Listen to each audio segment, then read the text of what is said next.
What we have here is a elegant single attached. Dito lang yan sa may Anavu, Imus, Cavite. 88 square meters ang ating lot area and 119 square meters ang ating floor area.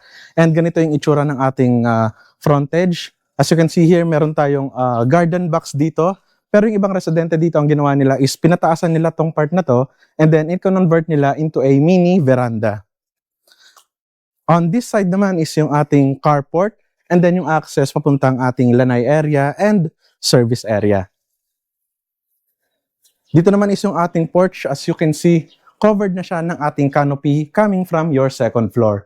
And then meron na din tayong mga naka-ready na door lights dito sa labas.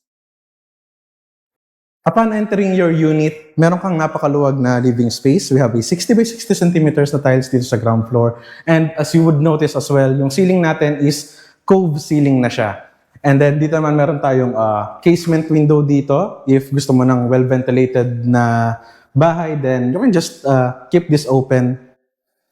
And then on this side naman is yung ating tinatawag na den. So extra space siya dito sa ating living space. And you can also convert this area as your mini office kung ikaw ay naka-work from home. And then meron na din tayo ditong naka-ready na modular cabinet.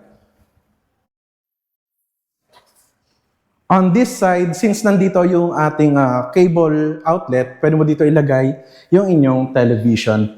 And then, pwede ka dito maglagay ng sofa.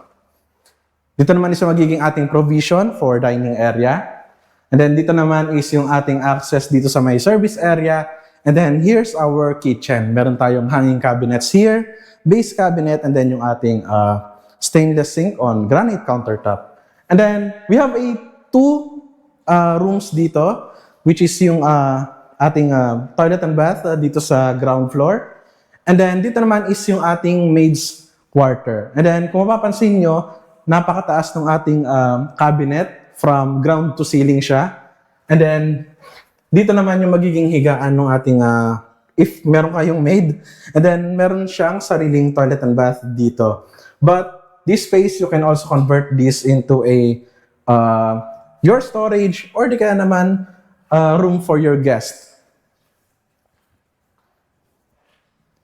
And then dito naman is meron tayong solid concrete U-shaped na hagdan. And then kung mapansin nyo, meron tayong solid wooden staircase. And then meron tayong railings dito. Dito naman sa second floor, we have a total of 3 bedrooms and 2 toilet and bath. Dito yung ating toilet and bath. As you can see here, meron tayong enclosed shower area. And then, ito naman yung itsura ng ating first bedroom. So, maluwag pa rin siya. Kasyang-kasya dito yung inyong single-sized or double-deck na bed. And then, lahat ng bedrooms natin is meron na siyang naka-install na cabinet. Ayan. From floor to ceiling siya. Dito naman isang ating second bedroom. Skip na natin yan. Parehas lang naman ang itsura niyan doon. And then, ito yung napakaaliwalas na kanyang master's bedroom. So, napakaaliwalas. Meron tayong malaking window dito. So, yung ibang residente dito, ginawa nila is pinatint nila yung kanilang window glass. Ayan. Then, meron tayong another window dito sa part na to.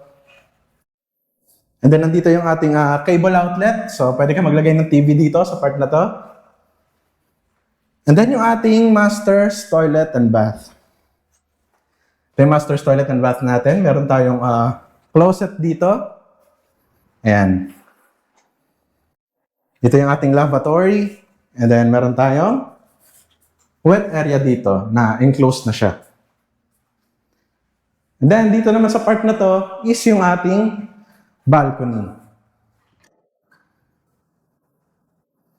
So, meron tayong maluwag na balcony dito. Pwede ka pa maglagay dito ng table for 2. Ayan.